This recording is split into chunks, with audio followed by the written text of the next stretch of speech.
This is Moral of the Story. Interesting people telling their favorite short stories and then breaking them down to understand what makes them so good. I'm your host, Max Japovsky. Today's guest is Nick Epley, the John Templeton Keller Distinguished Service Professor of Behavioral Science and Faculty Director of the Roman Family Center for Decision Research at the University of Chicago Booth School of Business. Aside from his professorial duties, Nick is a best-selling author and an award-winning researcher whose work has appeared in the New York Times, the Wall Street Journal, CNN, Wired, NPR, and many others. He's been named a professor to watch by the Financial Times, one of the world's best 40 under 40 business school professors by Poets and Quants, and one of the 100 most influential in business ethics by Ethisphere, among many other honors. Nick's class at Booth, Designing a Good Life, is one of the most highly rated and sought-after classes at one of the most highly rated and sought-after business schools in the country. At a grad school known for its quant focus, students have come to love the class where principles include doing good feels surprisingly good. Perhaps this is because Nick understands one of the most important life lessons. It's not all about the numbers. The real KPIs are harder to quantify. Good conversations, meaningful relationships, a career you love, making an impact. And as Nick teaches his students, there isn't much of a trade-off between self-interest and social interest. It's a refreshingly atypical perspective, but Nick is a refreshingly atypical educator. Growing up in Cedar Rapids, Iowa, in a family full of farmers, Nick fell in love with the outdoors at an early age. He played football in college, but fortunately for the thousands of students whose lives he would positively impact, he broke his nose in his first game and decided that academics might offer a more promising and less violent future career than the offensive line. After earning a PhD in psychology from Cornell, Nick began his teaching career at Harvard. His first day was September 12, 2001. Needless to say, lecturing was not top of mind, and he and his PhD seminar students sat around the table and just talked, processing their emotions in the wake of the terrorist attacks. It was this vulnerable, down-to-earth, real-world approach to education that got Nick voted one of Harvard's favorite professors 3 years in a row. And although Nick hasn't found himself on the gridiron of late, the father of 5 has maintained his love for the outdoors, turning his suburban Chicago home into an urban farm with fruit trees, a large garden, a flock of chickens, and a large family to help tend it all. So, when he's not teaching behavior, you might find him feeding his chickens, splitting wood, and picking fruit. And that's Nick's way of living a well-designed life, teaching others about perspective while maintaining a healthy one himself.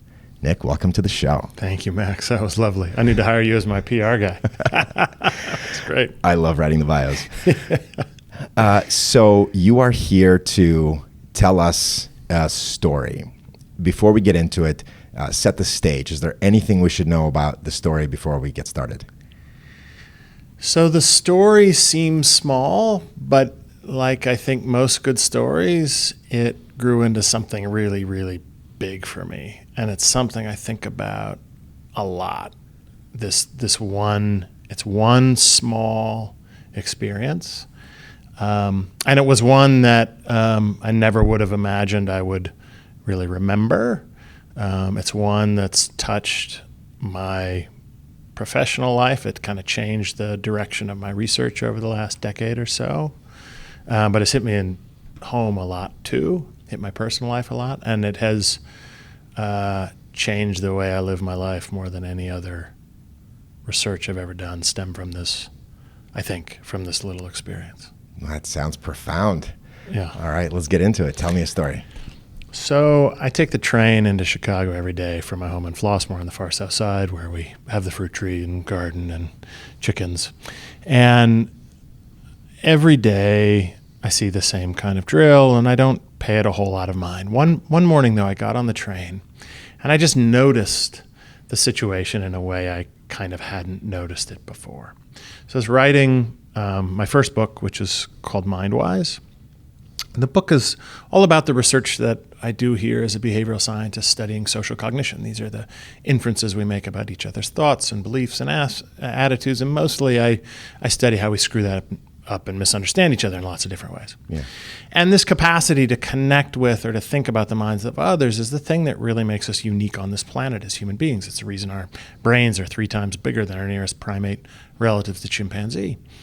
And yet, and it's also the thing, turns out, that makes us happiest. When we connect with others, we tend to be happier than when we're alone. Being alone is one of the most miserable states that we can be in. And yet every morning I get on this train and I see the same drill happen time after time after time. And that morning I finally noticed it. Everybody gets on the train, lines up along the outside window, hugging that window as if it's like the last safe space on the planet. And then people come in and sit down next to them. And we got a 45-minute ride into Chicago. And for those 45 minutes, people sit there and essentially ignore each other, just totally ignore each other.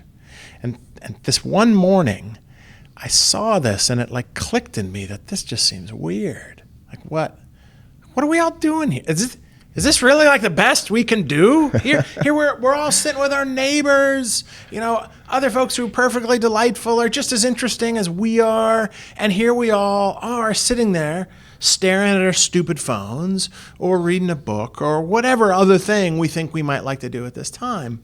And, I'd ridden the train for years by then, but this morning it just struck me as odd. And so I decided to try something else. That morning, a woman had gotten on the train. I'm usually the last one to have someone sit down next to me on a train car if I'm riding by myself. Like I'm not a kind of guy somebody comes and naturally sits down next to. I'm kind of big,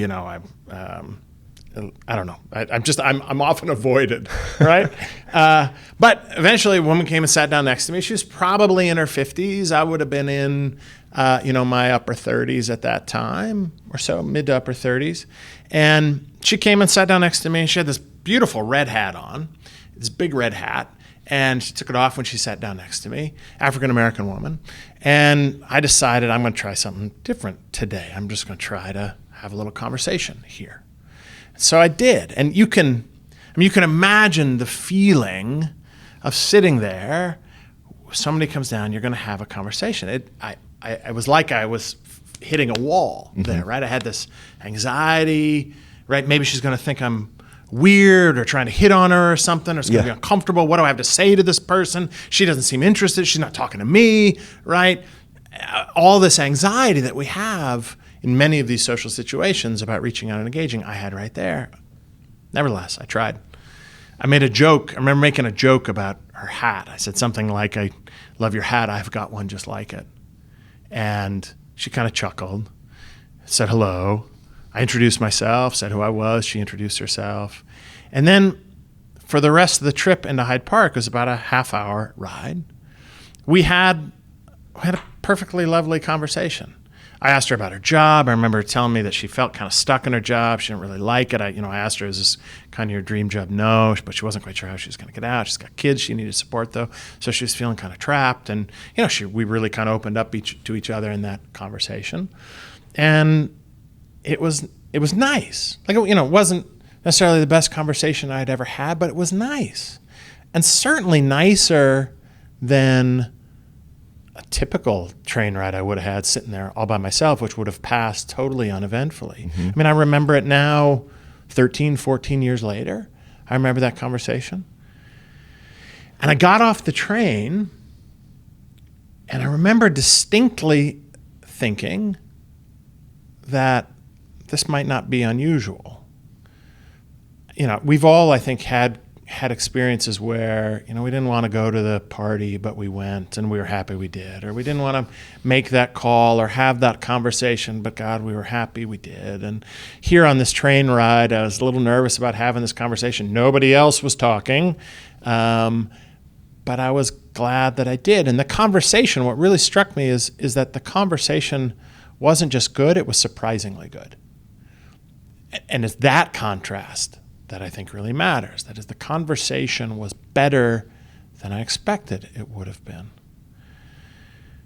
Now, as a researcher, I'm a behavioral scientist, for a living. A single anecdote, a single story like that doesn't tell us much. Like, well, whatever. She was nice. And, we found stuff to talk about. I mean, that was just a one-off thing. We have no idea right? What if I did that 100 times? What would that conversation be like? I don't know. And so as a scientist, I'm always nervous about individual stories and anecdotes like that because we don't know what it means. Maybe it was just unique to me and it wouldn't show up in other places, whatever. But I remember distinctly feeling that this feels like something that could be reliable and robust. And I had a few reasons why I thought that might be true. I remember walking the few blocks here to campus thinking about why this might be something that doesn't just happen to me, but might happen to other people in general with any kind of conversation. And that conversation then, when I was done with that, I came back to my office and I started having conversations with our graduate students, Juliana Schroeder in particular, was one of my graduate students at the time. We decided to run an experiment, looking to see what happens when we just ask folks to do this, like what I did, but we have other people do it a bunch of times. And we found that my experience didn't seem to be so unique. On average, people reported having a more positive commute when we randomly assigned them to a condition where they engaged in conversation with somebody than when they kept to themselves. And yet when we asked a separate group of people to tell us how they thought they would feel, they thought they would feel happier keeping to themselves than they would talking, which makes sense now why nobody talks on a train. If you think it's going to be less pleasant talking than keeping to yourself, of course you'll keep to yourself every time. Right? But from that one little story, sparked a decade and a half now of research where we find that effect, that people find social engagement and social interaction not just to be good, but surprisingly good. We find it over and over and over and over and over again. I think people aren't social enough for their own well-being. And that was the morning I kind of was inspired to do all this work. And that transcends personality profiles, because some people are introverts. Yeah. How long do we have here? I could go for hours on this. There are few things that are more widely misunderstood than that phenomena of introversion and extroversion. There's a whole cottage industry of research on this now. It turns out we didn't find any differences between introverts and extroverts in how much they enjoyed their conversations. Oh. This was true in the U.S. This was true in London as well when we replicated that experiment there. It's true in cabs leaving Midway Airport, buses downtown, and we've replicated this a ton of times now. Your level of trait, introversion or extroversion, doesn't matter for how much you enjoy the experiences of these conversations. What we sometimes, although not always reliably, but others also find, is that what personality does predict are your beliefs about how much you're going to enjoy these things. Oh, interesting.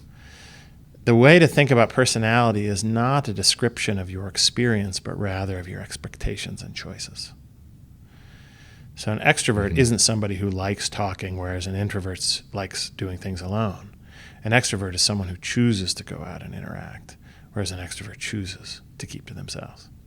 Introvert. It's about extrovert. It's about expectations, not about experiences. That's what personality is really about.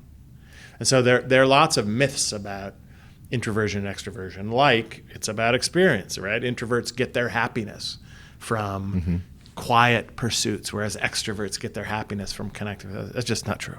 Just flat out not true. If that were true, you'd see a few things. One thing you'd see is that personality wouldn't be correlated with happiness. Right? Because introverts get their happiness from certain things, extroverts get their happiness from other things, but there wouldn't be a meaningful difference between them. We've known now for 50 years that that's not true. So in 1980, Costa and McRae, the very first study that actually looked at the personality correlates of well-being, found a huge correlation between extroversion and happiness. Extroverts are happier, full stop. Correlation's about as big as the correlation between the heights of fathers and sons. It's a big effect. Because the extroverts have an expectation that they will enjoy those conversations more, and therefore they tend to have them more? That's exactly right. Extroverts are happier because they because they act like extroverts more. If you look over the course of any given day, right, you behave in some ways more extroverted. We're talking right now, right? This is a little more extroverted experience here. But before we were doing this, you were setting this up by yourself, quiet alone, right? Yeah. Over the course of the day, we vary in how we behave. Sometimes we're outgoing, sometimes we're quiet. I'm teaching a class sometimes. Other times I'm sitting in my office typing, right? If researchers come to you and just tap you on the shoulder. They don't actually do that. They tap you on your phone, bzz, bzz, bzz, right? Yeah. And ask you, hey, Max, how you feeling right now? Hey, Max, what are you doing right now? What you find is that people tend to report feeling more positive and less negative when they're behaving more extroverted than when they're behaving more introverted. And that's true regardless of whether you tend to be an extrovert or an introvert. Introverts are also happier at the periods of their day, feeling more positive in the periods of the day where they're acting more outgoing than when they're not. You also see this in experiments. If you ask people, kind of like we did on the trains, if you randomly assign them to act in a way that's more extroverted versus introverted. So there's now kind of a cottage industry of experiments of these sorts of positive activity interventions where you just randomly assign people in a moment, right? Like in a lab study, or over the course of a day, or on several days over the course of a week, or over a couple of weeks, to act in different particular ways. You ask people to act more extroverted today than you might normally, or act more introverted today than you might normally. And what you find over and over and over again is that asking people to act more extroverted, whether in the moment, over the course of a week, over the course of a couple of weeks, makes them feel more positive. Again, that's true regardless of how extroverted or introverted you are. The only experiment I've ever seen that finds this activity intervention, this encouragement to act extroverted, affects extroverts and introverts differently, is a study where the introverts just didn't follow instructions to act more extroverted is what happened, right? They just couldn't do it for whatever reason. They just didn't do it. And so the effect, your willingness to take the drug in this case, or to follow the instructions, was correlated with how extroverted you were. So extroverts went out and acted more extroverted, and they got happier. The introverts didn't do as much what they were asked to do, and they didn't get happier. So the extent to which you felt happy was a function of the extent to which you followed the instructions, and the extent to which you followed the instructions was a function of how extroverted you were. It's a little like doctors finding that exercise only improves your health when you actually do it. So that's the only exception to this I've ever found, was one where people's choice to follow through on the thing was affected by their personality. Well, I mean, I don't think that has an impact on the experiment, because the experiment is if you choose to follow it, if you choose to follow the instructions, then you will get the sort of predicted outcome. Yes, although for psychologists, if you're interested in what effect this instruction has on how you feel a week or 2 weeks down the road, whether you follow the instruction or not does matter for the effect of this instruction on your outcome.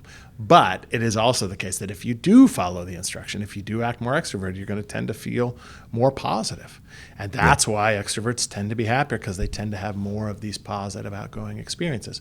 And this is not, our experiments on the train, or these experiments I'm describing to you here, don't suggest that there's a certain way everybody should behave. But it's important, I think, to understand where our feelings and our experiences and our emotions come from, to be able to understand ourselves accurately, because you can then make wiser choices. So if I'm sitting on the train, I'm having kind of a bad day, I know how to make that better. It's sitting right there next to me. A source of well-being right there. I mean, it's crazy that the pandemic obviously increased people's isolation. I mean, we know that, obviously, when everybody was in lockdown. But I think the longer term effect of the pandemic, one of the many, is that it gave rise to a number of services that actually facilitate fewer interactions. You can order food online and never even interact with your delivery person. In fact, they would tell you on Amazon, don't come within 6 feet of them. You can order your coffee online and just go and pick it up without talking to a single person. And I was thinking about this the other day. It's actually incredible how efficient we can be with our day if we don't go out of our way and order everything on our computer. You and I could have had this conversation online. I could have, ordered my food at Medici's in advance and just picked it up. And so we actually get to save a lot of time as a result of all that. It becomes very efficient. But I found, as you would expect, that I was less happy because I was spending so much time by myself, clicking, and minimizing my interactions with other people. I am a textbook example of this. When I am by myself, it feels miserable. And I need to be around people, whether it's school travel trips, which I've done, or I did this program called Goldman Sachs 10,000 Small Businesses when I was running my video production company. I was around 30 other type A CEO, founder, extroverts, right? There probably weren't even that many takeaways that lasted from that time, from that class. But all of those times, I remember being happiest, being at my best. And so it's just so interesting how, in an attempt to help people social distance as a result of the pandemic, we have accelerated these trends of isolation. I mean, I don't know how you've probably looked at this, but many, many years we've probably accelerated them. Yeah, so for decades, in fact, this has been happening. So throughout most of human history, life was a deeply social affair. Yeah. Every day was spent in the presence of other people. You had to coordinate with other people for anything. Most market-based exchanges were done through reciprocity and bartering, right? You scratch my back, I scratch yours, eye for an eye, tooth for a tooth, back scratching and eye gouging, deeply social affairs. That's how life happened, right? When people grew up, they didn't move out and start their careers in some far-off city. They moved over so that they could, stay in the household and welcome their family as part of it. Everybody was local. The concept, even the use of the word loneliness in the English language didn't really even emerge until around the 1800s. Before then, lonely would be used to describe aloneness, oneliness, right? Being by, it's like solitude, which is not inherently aversive. If you are engaged in something alone, I spend a lot of time outdoors in the woods, I hunt and fish and do those sorts of things. Being in solitude or alone is not inherently aversive. But before about the 1800s, people didn't seem to feel lonely that much. That subjective experience of feeling disconnected from other people, or feeling isolated from other people, or feeling like you didn't have people around who would help or support you, that just wasn't that common. It wasn't common enough for people to write about. So it wasn't until the 1800s that this other usage of the word aloneness, loneliness, oneliness started to be used. Now dictionaries, before in the 1600s, dictionaries only had one definition of lonely or alone. It was being isolated or alone, being by yourself, being objectively disconnected from others. Now our dictionaries have two. They have lonely, the subjective state of feeling disconnected from others, the psychological state. And of course, you can feel lonely in a crowd of other people. You can feel lonely even when you're in a marriage or with your family, right? You can still feel lonely.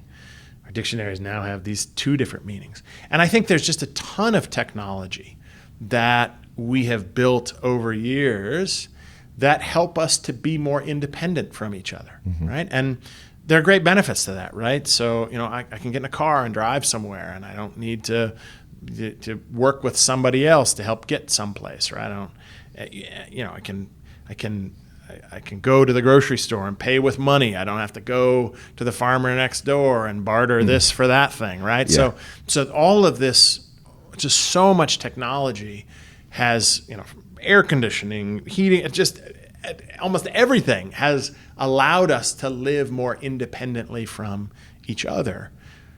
Technology in recent years, phones and computers and stuff, have accelerated that to an exponential degree, I would say, and the pandemic did so too. Enabled independence because we had to be. And there are great benefits to that, right? It is a great benefit to be able to order your food before you get there if you want to be efficient, or be able to hop in your car and drive somewhere else you want, or order stuff online. All of that's great. But there's also a cost to that I think can be harder to observe.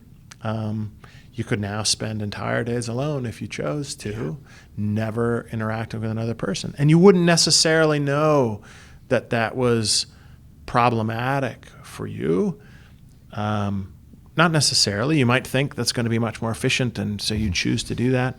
You don't feel the outcomes of that except kind of in a slow crawl over the long run. Right? Totally.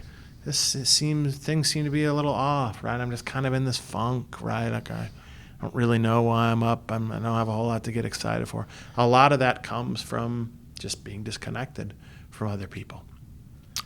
And that's easy to undervalue. In fact, psychologists until I would say around 1950 or so, also devalued, underestimated the importance of social connection, of being with others for our health, for our happiness, for our well-being, for our flourishing.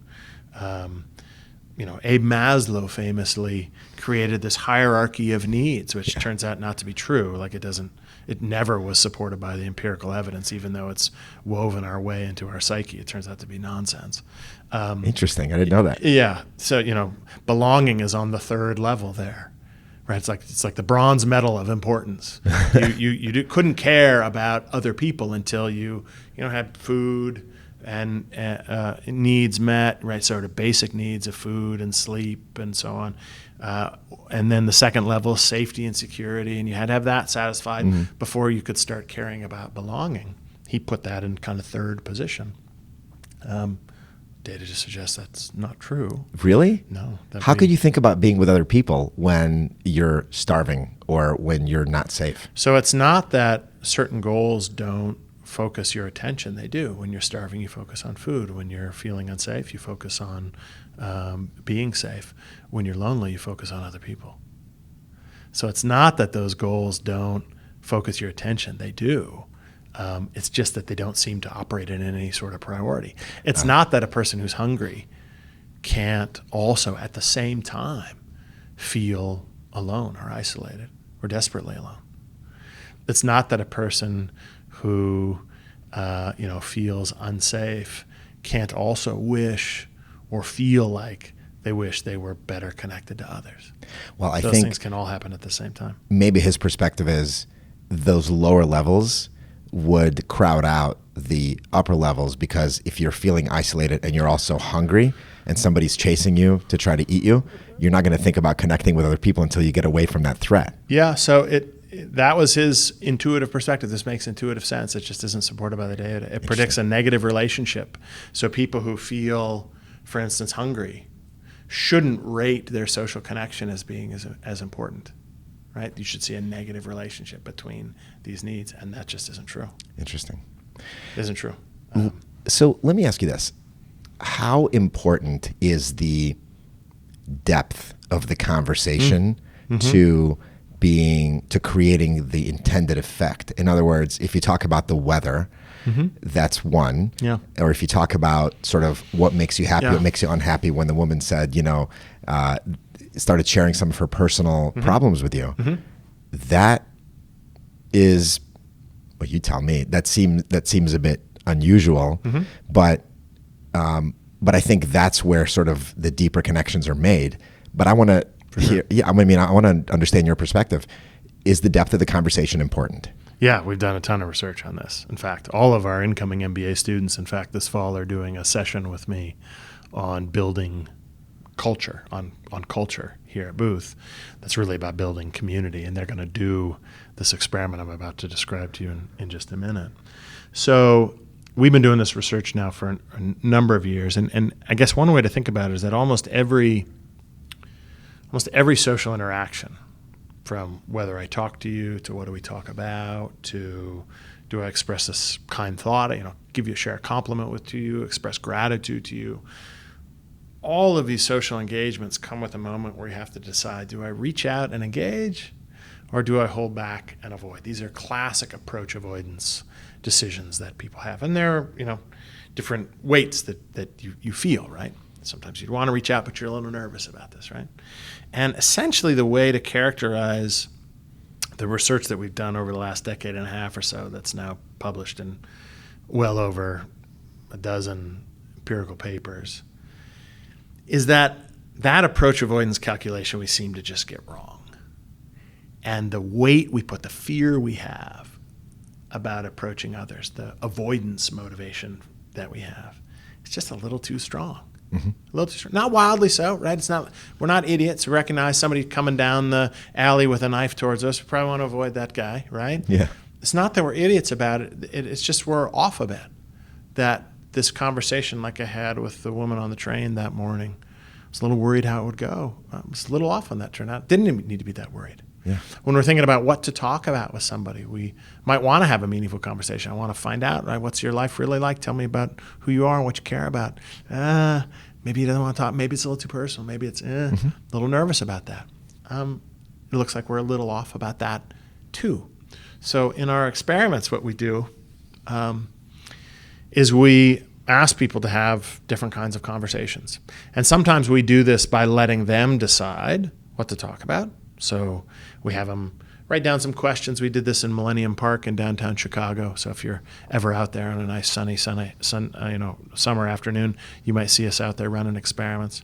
We have them write down a couple questions that they might talk to somebody else about in conversation, and we pair them up with somebody else who's down at the park that day too, and they have that conversation.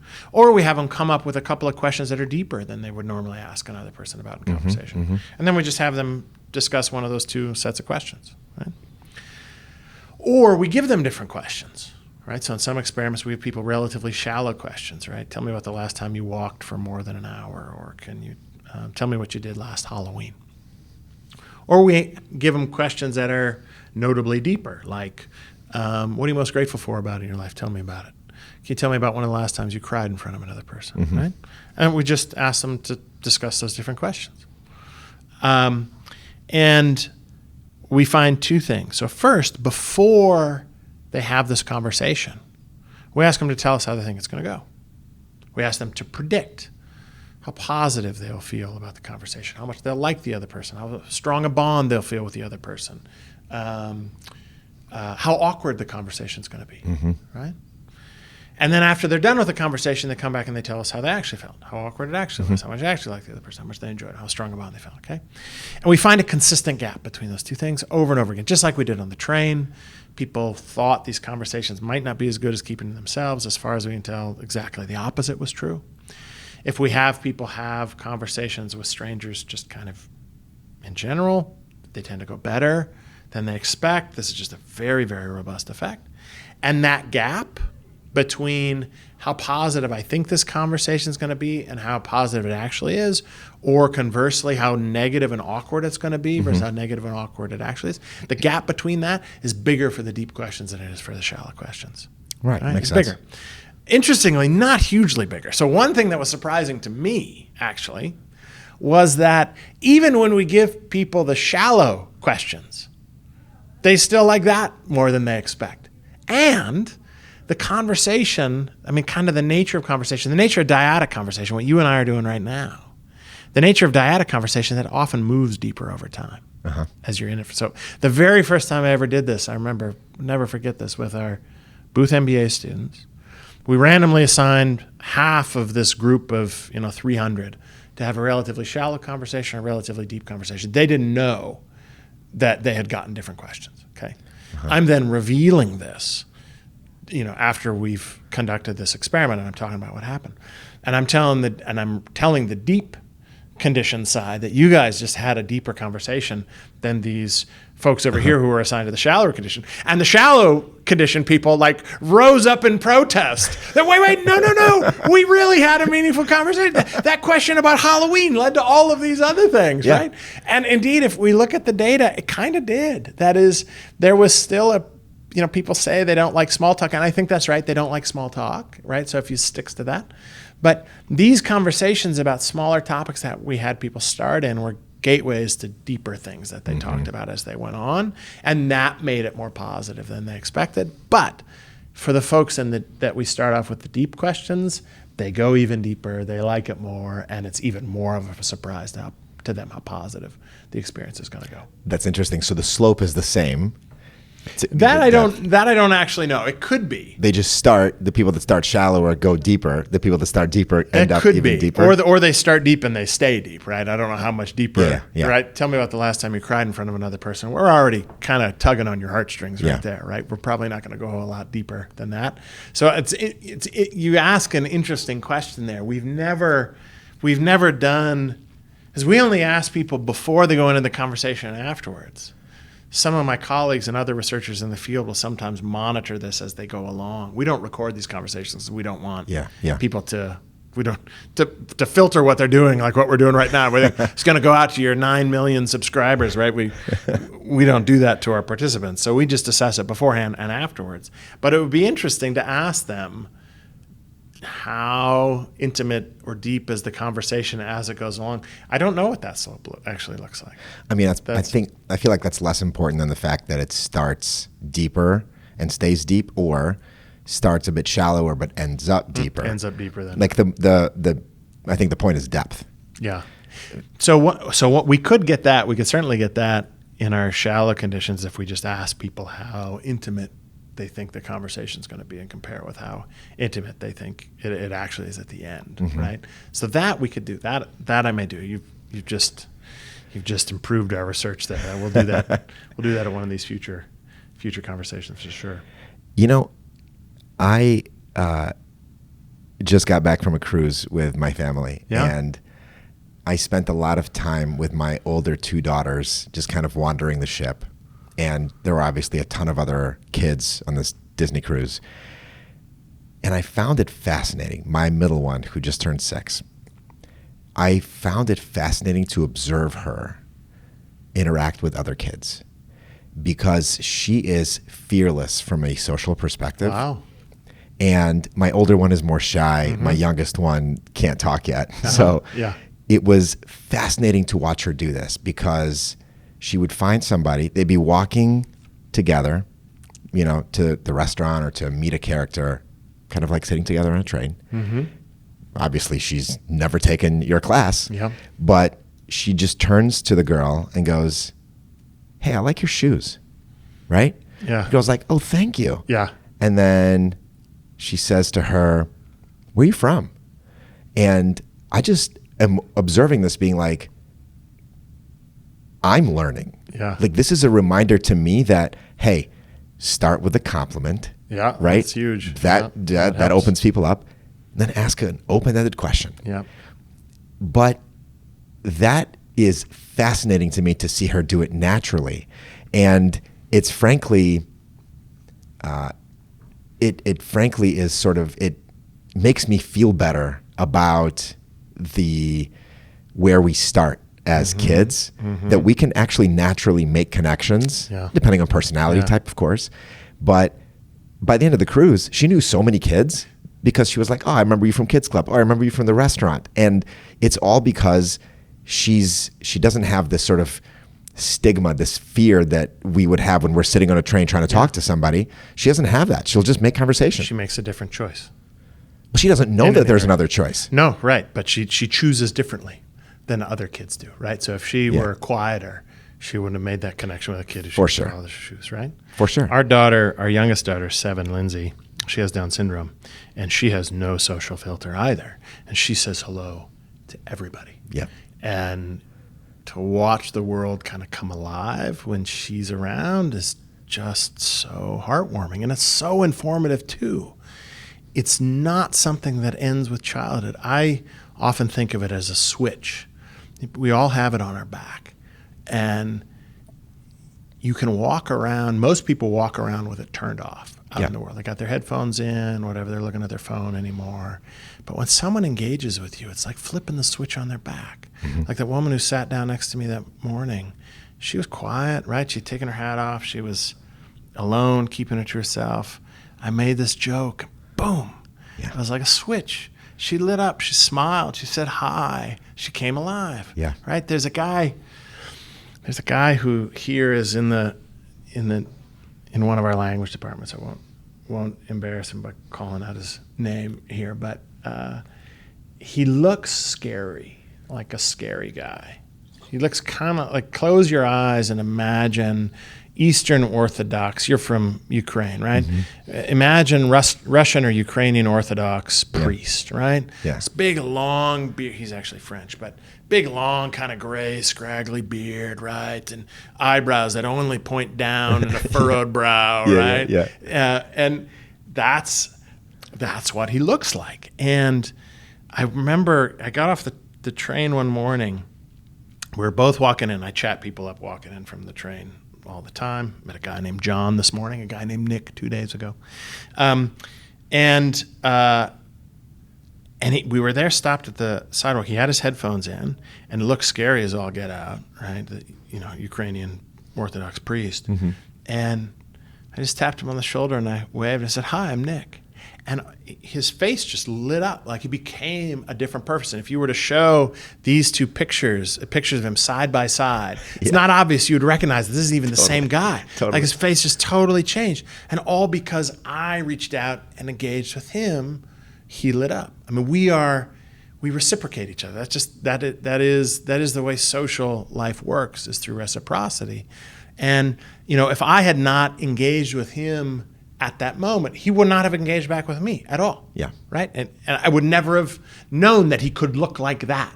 Mm-hmm. And now every time I see him, we talk to each other. If I see him on the train going home, we sit and talk to each other on the way home. I've learned super meaningful things about his life and his family. And we developed a connection, all because I knew he had that switch on his back. And if I could flip it, I'd be a different person. Yeah. Right? And you see that with kids who they don't even know they other people have a switch. They're just flipping it all the time, right? Yeah. They're just nice. That's all it is. They're nice and they're interested. Go around, light people up. Our daughter Lindsay, when she leaves the class, right? So we picked her up early all last year.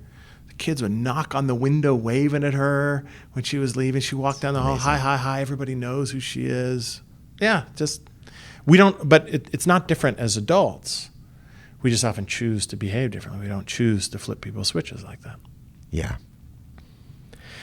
Yeah, it's fascinating how somebody could change visually after you get their attention. I mean, it's interesting when people say to anyone, when they say, "How are you?"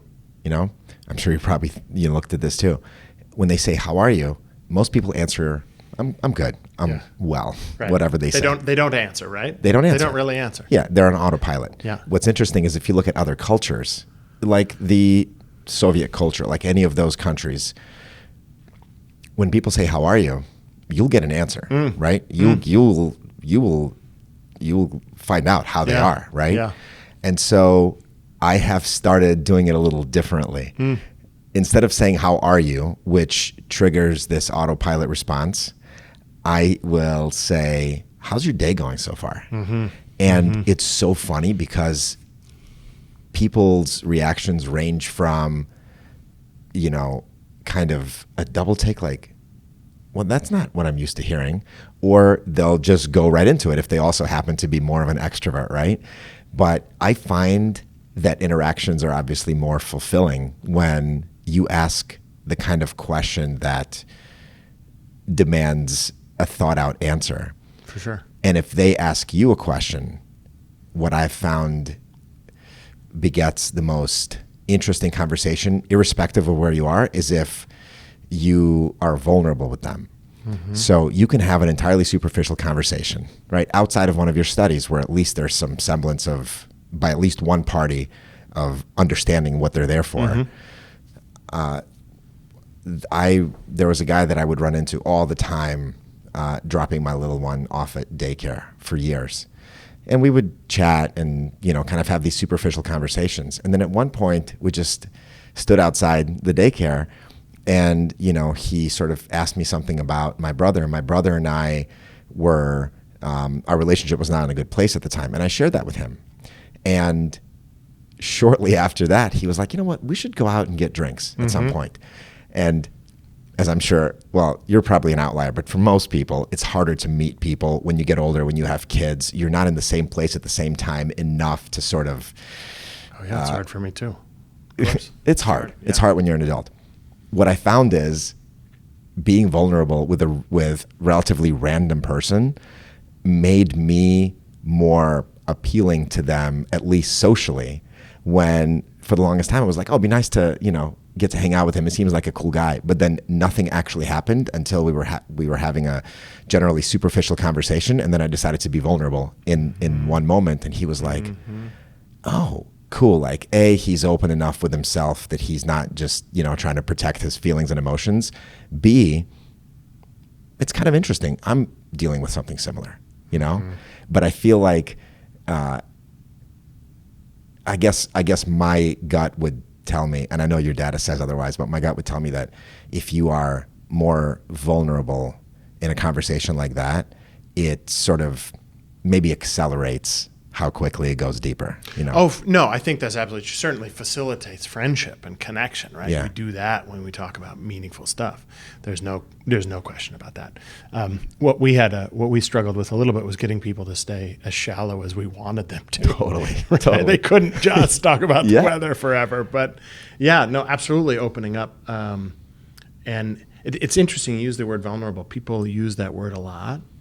I never quite know how to take it, right? So what I think people really misunderstand in social interaction is the power of reciprocity. So in our deep conversations, what people will often say they're nervous about is that they'll open up, but the other person won't Totally open up back. Occasionally that happens. Occasionally folks will say that happens, but it's super rare.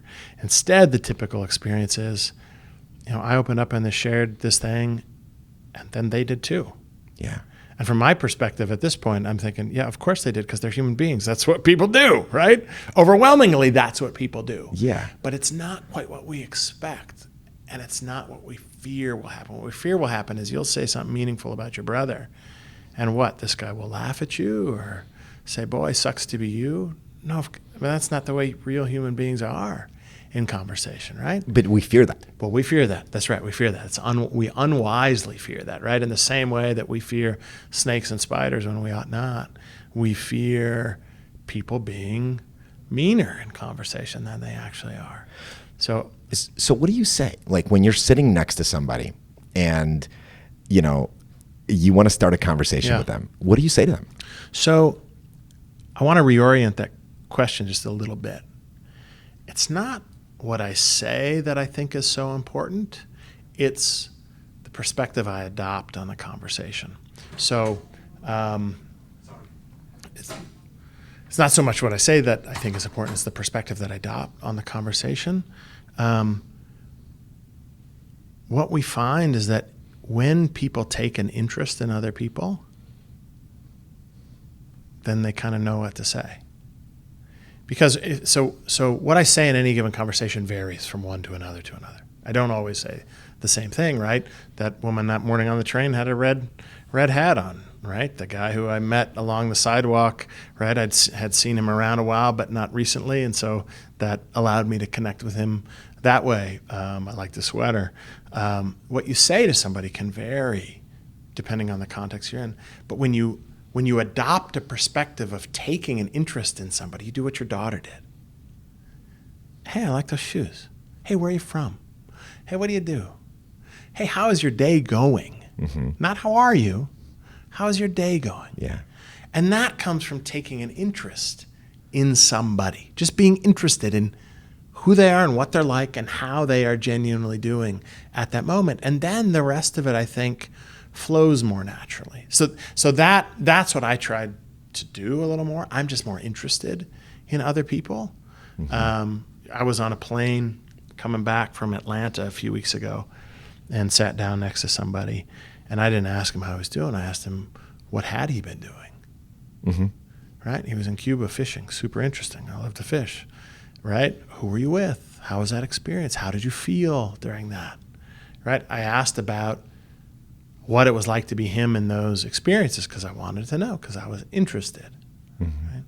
And then all of that flowed in the conversation. So, I think changing your mindset about the conversation might be a more effective way to engage with people than trying to focus on exactly what to say, because exactly what you say, it varies depending on who you're with.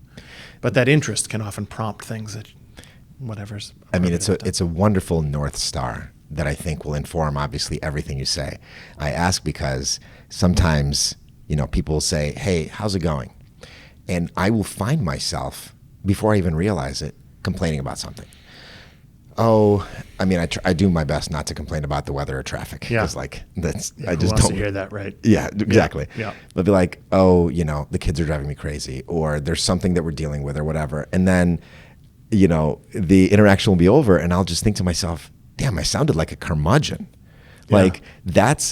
And so and inevitably some joke will come up about alcohol. Like, oh man, there's this big kids event. They should have some booze for the parents or something like that. And I'll walk away from that interaction being like, damn, I didn't seem to have any depth in that interaction whatsoever. And I'll just be hard on myself about that. Like, you could have done better by being your more natural, positive self and maybe complaining a little less. Yeah. I don't know.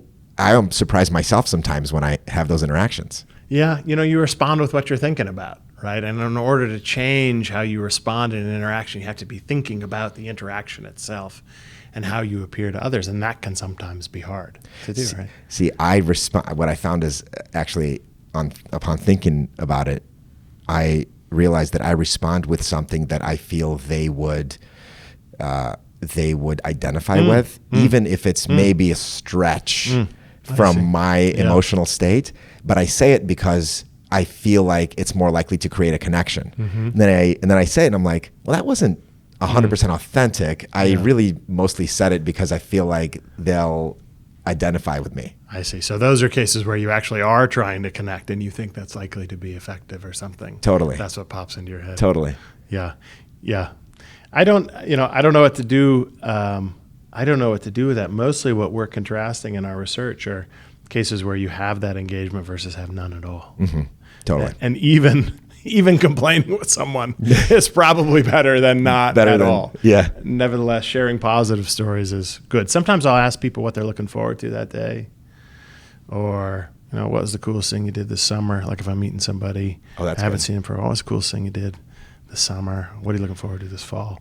Sometimes you can direct conversation that way if it makes sense, if that's what you're interested in hearing about. That'll help then the other person. I heard a question recently that was wonderfully open-ended and direct and immediately got people thinking, which is, what are you excited about right now?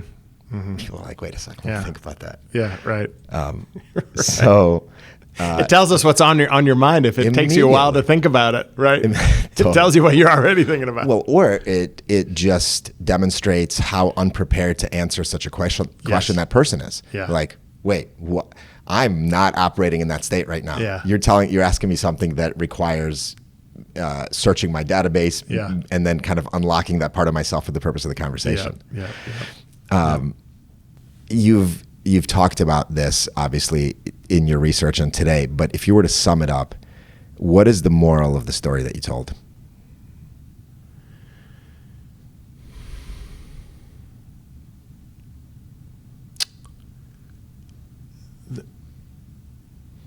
The moral, I think, is,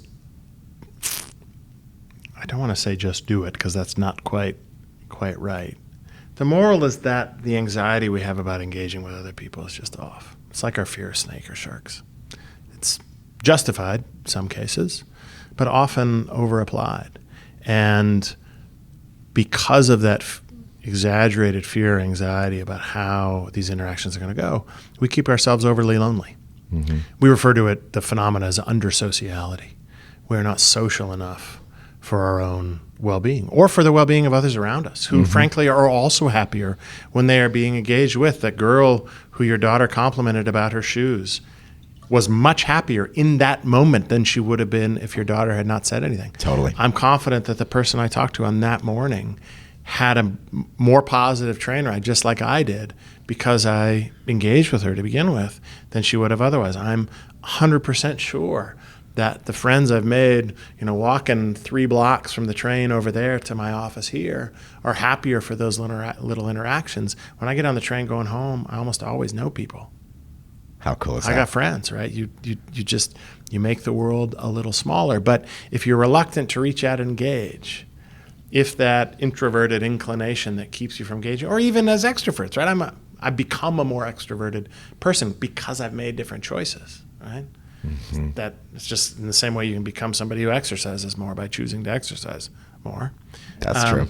I make the choice to engage others more often, and it sprinkles my life with more positive experiences than it would have otherwise. It also has affected some of our major life decisions too. We've adopted 3 children. One in particular, most recently, our youngest, Lindsay, we adopted after we lost a baby. who had Down syndrome 6 months into my wife's pregnancy. And there was just no question in my mind whatsoever that this research we've done and all these data points that I've seen made it clear to me that if we opened ourselves and brought her into our lives, we did that things would go well. We would make them go well, because that's kind of what human beings tend to do. Mm-hmm. So the fear that we have about reaching out and engaging or connecting with others is often misplaced, and we're under-social for it, to our own detriment and to those around us too. Yeah. That is so true. I mean, we're social animals, right? I mean, we're social animals, but we don't always act like it. Right. We don't always act like it. Technology allows us to not act like it. Some technology, but even Stanley Milgram, who was a famous psychologist in the 1960s and 70s, did experiments on obedience to authority that if you took an intro psych class, you would have seen, right? The shock generator experiments, mm-hmm. or if many of your listeners, I'm sure, have heard of Stanley Milgram's obedience experiments. When he got older in his research, he got interested in anomalies of urban life, and one of them is that folks living in cities tend to report being more lonely than people living out in the country. Studying New York in the 1970s, he went down to the subway, saw exactly the same thing that I see on my trains in Chicago. Even after Steve Jobs has created the iPhone, he saw it decades before that happened. He said the norm of social behavior on the subways is, on the face of it, pretty clear. One is that people take seats first come, first serve. The other is that there's a norm that nobody talks to each other. This was in the 1970s. It's interesting. So, yeah, I think modern life has accelerated some of that disconnection, but is not entirely responsible to it. There's something down deep in all of us that makes us a little nervous to reach out and engage. And that anxiety, when you feel that, I think it's helpful to know it's probably off a bit. That's really good to know, because I do think there are a lot of people out there that just assume people don't want to be bothered. For sure. That was the big reason why folks said they didn't want to talk to strangers on the train, because they didn't think the other person was interested in talking to them. Uh-huh. Right? And how would you know? Yeah. Well, they're not talking to me, but you're also not talking to them either, right? So two people sitting right next to each other who would be delighted to talk, who never talk because they think the person sitting next to them isn't interested because they haven't spoken up. Totally. Right? Psychologists call that pluralistic ignorance. Plurality of people being ignorant about what other people believe. So you get a trainload of folks who'd be delighted to talk who never do, because they think other people aren't interested, and they don't know, they don't find out if they don't say hi. I had a guy on my on the show a few episodes back named Jake Nickel, who is the founder and CEO of Threadless. They're the crowdsourced t-shirt company, and he's very much an introvert, very much. And the story he told on the episode is they went to Sweden, I believe, and they found out about this tradition that, funny enough, turned out to not be a tradition at all, but started this practice that he has to this day, which is when they have a meeting with new people that they haven't met yet, they will start that meeting by going around the table and giving a 5-minute synopsis of their life. Nothing is off limits. Mm-hmm. So they'll go as deep as they're comfortable going. And he goes, after we have these conversations, we all feel so much closer, because you realize how many similar experiences you've had to somebody else in the room, and it humanizes them. Mm-hmm. And so he goes, ever since that meeting, which was 10 years ago, wherever he is with his buddy that went with him, who was working for him at the time, they will do this. Mm-hmm. And it immediately accelerates the closeness that they feel with these people. It just brings them together right away. For sure. Yeah, absolutely. No doubt. No doubt that we could run an experiment on that and confirm that observation, I'm sure. Totally. 100% sure. Let's talk about storytelling just for a minute. You tell a lot of stories, and I'm sure that you've noticed that when you start a class with a story, which I bet you do quite a bit, do. Always do. It engages, for sure. Immediately grabs attention. Yes. And you've also heard a lot of good stories because you've met some fascinating people. Yeah. What do good stories have in common? I think they engage you. They make you part of it as a listener. That's the big thing. So, like if I start a class, I remember when I was in graduate school, my advisor, Tom Gilovich, who's at Cornell, was just a masterful advisor and a wonderful human being. I remember I just watched everything he did very carefully because I was going to have to do that myself. I was going to have to teach. Yeah. Eventually, do research eventually. And he almost always started papers with a story, which is very unusual in academia, particularly at the time. Right. But would start with an individual story that right away, if you kind of pulled you into it so you could feel like you were a part of it, and then you kind of understood, oh, I get what the paper's about. I kind of don't even need to read the rest of the data. The rest of the data there is to support the cleverly crafted story at the beginning. But in class, I'll do that too. And he would come up in front of the room, he'd cross his arm, he had this way of standing, this Gilovich sort of stance, and he would start every lecture with a story. He wouldn't say, hey, welcome to class, everybody, blah, blah. He would just start right in with a story. The whole class would get quiet, and he would pull them in. And a good story, I think, walks you along through it so that you feel like you're kind of there too, right? Like you were there. It's a challenge for me. A lot of the stories that I want to tell in my classes, when I teach, for instance, or when I write, or when I talk about research, they're about experiments, right? And that's 500 people doing something. Yeah. That's not a story there. Mm-hmm. But what you try to do when you're telling that story, when you're describing that experiment or that research to people, is you try to put them in the experience as if they were in it. They can feel themselves going through the thing. Mm-hmm. And even when you're describing an experiment, if you tell it in a way that allows my students to feel like they're going through the experiment, they see the results, they get it. Yeah. Oh yeah, there it is. I get it. But I think a good story engages the reader, or the listener, so that you feel like you're part of it. Totally. When I was in high school, I took a class at U of L, and it was Intro to Psych, because I've always been fascinated with psychology and human behavior. Yep. And my favorite part of the class was the story at the beginning, because a lot of the experiments, you could actually just talk about the experiment and it's an interesting story. Mm-hmm. Like the experiment that they did with where they dressed up kids as prison guards and another group of kids as the inmates. You just listen to that and you're like, oh my God, what a crazy story, right? Yeah. I've always found that so fascinating, but I think, because you can imagine yourself in it, right? Yeah, I did think about that. I mean, those stories always grab me. So I think it's definitely a great way to start. Mm-hmm. What is one of your favorite books that gets storytelling right? Favorite book that gets storytelling right? I think Bill Bryson's A Walk in the Woods is a really good example. So this is a story about his hiking along the Appalachian Trail. And it is, so for me as a researcher, as a scientist, I'm writing, trying to communicate ideas, and I don't do this in the way that he does. That book is super fun to read because he's walking the trail, and so you kind of feel like you're there with him. You're kind of feeling the experience, but then he uses it to spin all of these tangents about facts and real things, about bears and berries and the history of the trail and whatnot. So it's like a tree with all these branches that stick off of them, where there's like facts and real data and stuff, the kind of stuff that I would like. Yeah. But he gets to those through this thread of walking down this trail, and I think that's anybody who can pass along those facts while telling the story. I mean, any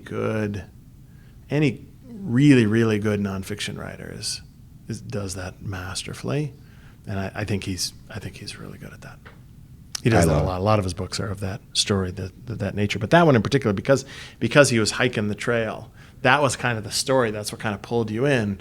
And he used all these little signposts as he was going along to go off in these tangents that would be the whole rest of the chapter. But you were engaged with those because of this. You were following this thread of the story. That's masterful. That he was going, and that is. So it's. I think a lot of when we think about a good story, we often think about the thread of that story itself, right? The narrow telling of that story, but really masterful storytellers can hang all kinds of other stuff onto it. That's impressive. I love that. That's impressive. I meant to ask you, by the way, as an extrovert, is it hard for you to write, given that you're alone when you're writing? So I would back off on that. I would even stop where you're that assumption. I act extroverted, but I am not an extrovert.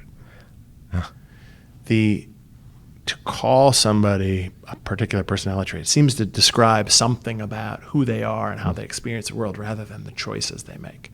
So I would think of that the same as saying, as an exerciser, right?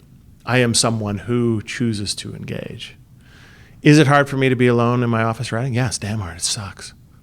It's hard for anybody to sit alone in their office and write all the time. Yeah. That's hard. I promise that. Some people write easier than others, for sure. Absolutely, that's true. There's a little bit of wrinkle and variance, yes. But I promise every author is happier when they're out with their buddies at a bar having a beer on a Friday night. I promise you. They're happier. Promise. Right? Yeah. Everybody who writes, it's hard to sit there and write. Right? By yourself, it's hard. And it's not as fun as hanging out with your kids or going on a vacation with folks you love or going out to dinner with your spouse. That's always way more fun. Yeah. Right? So, there's the huge effect for people is that they tend to be happier when they're with others doing fun things than when they're alone by themselves. There is some wrinkle, some variance and that experience when you're alone and writing and stuff, but that tends to be pretty small. But yes, the hardest part about my job is the amount of time I spend in that office 15 feet from where we are right now by myself. It's so hard. I find it excruciating sometimes. Once I get into the flow, if I'm doing something like writing or something. When you're engaged, absolutely. Yeah, then the time kind of flies, quicker. And I mean, everything about being in flow, but it can be brutal. It's very hard. Yeah, it's very hard. All right, so last question. If you had a few minutes with your 20-year-old self, now suspend disbelief on the grandfather paradox, suspend the assumption that your 20-year-old self might not listen to you right now. What would you say to your 20-year-old self if you could say one thing? I think I'd say keep at it. Like one thing I tell my kids a lot is that they will make themselves happy. And I think that's something that we don't intuitively believe. We believe that we have to make the right kinds of choices as we go along and things have to work out. And, I was in graduate school or in college when I was in my 20s, right, and thought, if I'm able to get this girl, right, to agree to marry me, which she did. So we've been married for 27 years. If I can get this grad school application to work out, all that stuff happens, then I'll be happy. And if it doesn't happen, I'll feel like hell. You kind of need that to keep moving along, yes. But at the same time, the data on well-being and happiness suggests that people kind of make themselves happy with their own outcomes once they're committed to them. So had I not gotten into graduate school and done something else, I'd have figured out how to make myself happy over there too. And I think a lot of the anxiety that I had when I was younger about things not working out was just kind of misplaced. If I hadn't gone into graduate school, I'd have done something else, and I would have figured out how to make myself happy there too. Mm-hmm. And if Jen had decided she wasn't going to agree to marry me when we were juniors in college, we got married after we graduated, but that was when I proposed to her. She said she wasn't going to do that. Well, I would have carried on, and I would have found somebody else, I hope, who I would have been connected to. And I try to tell my kids that too, that you when in life you commit yourself to something you will make yourself happy with that thing. You'll figure out a way to make yourself happy with that thing. And that, I think that would have taken, I don't know that would have changed anything they actually did, but so much of our life, just like with social interactions, comes with this kind of razor's edge of anxiety that we live with. Yeah. That I think is just a little too sharp. Yeah. It's a little too sharp. Yeah. I had a supportive family. I had a lot of support around things. I didn't need to be not quite as like before I went to in graduate school. Before I went to interview for my first job, this was at Princeton. I was a wreck. I didn't sleep for 2 weeks. I lost like 20 pounds because I couldn't eat. I was just total wreck. Yeah, like that was needless misery. Yeah, I didn't get that job. Life carried on. I did fine, right? So, I think I would have told my 20-year-old self just to keep at it. As things turn out okay, often. Perspective that we can only get, I think, when we get older. Yeah, I think, so you have the benefit of looking back and seeing how things did work out, right? Yeah. And it's easy to imagine if something else had changed, things would have been maybe not so great, but they would have just been different. I try to remember that as a parent with my kids. Yeah. And it's hard for me to, worry about how things are going to turn out, and oh my gosh, are they channeling themselves in this direction that's going to be a total disaster? And I have to constantly remind myself, they'll make themselves happy. They'll figure it out. In all likelihood, they will figure it out. Obviously, we have to be safety nets, be careful of certain things, but they'll figure it out. They'll make themselves happy with it. So I would have encouraged myself to keep at it. Yeah, we all make our own happiness. We do. I think so. We can do better. I think our research suggests there are ways we can be a little happier, but in general, folks get along okay. Yeah. What a great note to end on. Nick, thanks, man. Yeah. This was so great. It was a very fun conversation. I'm delighted to meet you. Shout out to Mark Agnew, one of your prior guests who connected us together. I'm grateful to Mark for that. Agnew is the man. Yeah, I'm really happy he connected us. Well, that does it. Nick Epley, professor, author, researcher, avid outdoorsman, and liver of life to the fullest. Thank you for being on the show. Thanks, Max. For show notes and more, head over to mospod.org. Find us on Apple Podcasts, Spotify, wherever you get your podcast on. This was Moral of the Story. I'm Max Czapowski. Thank you for listening. Talk to you next time.